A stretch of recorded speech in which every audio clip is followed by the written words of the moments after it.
a plus de 20 ans, je recevais un Echinocereus intitulé Echinocereus coresis. Je recherchais dans notre centre de documentation et je ne trouvais aucune plante ressemblant et portant cette appellation. Et j'en déduis que cette plante a été édite à Monsieur Corrès, horticulteur allemand très renommé.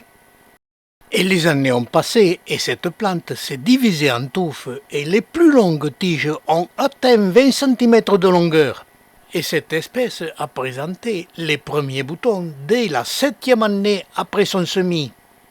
Et je surveillais le développement des boutons pour pouvoir admirer plus tard le développement de la fleur.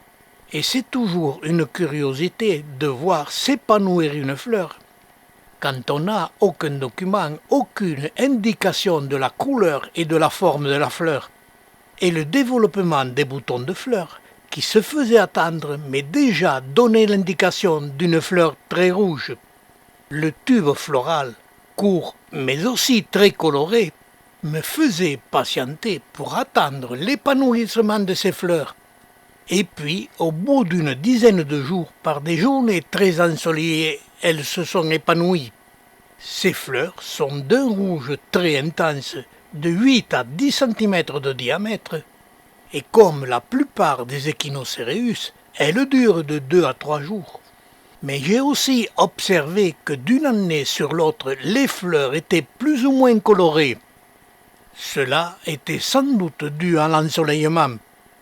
Mais c'est une espèce très intéressante, car elle fleurit régulièrement tous les ans, en donnant 5 ou 6 fleurs, mais jamais en très grande quantité.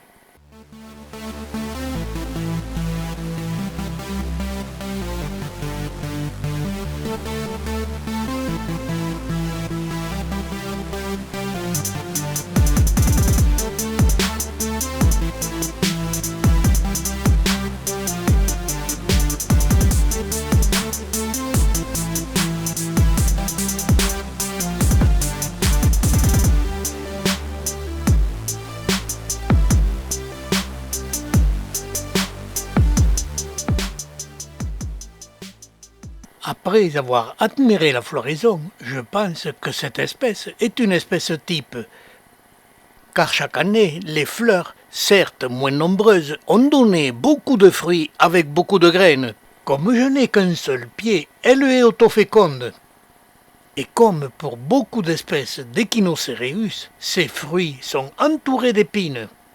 Ils mûrissent au bout d'un mois et demi, mais il est très difficile de séparer les graines de la pulpe très sucrée qui les entoure. Cette espèce très belle qui fleurit facilement mérite d'être en collection.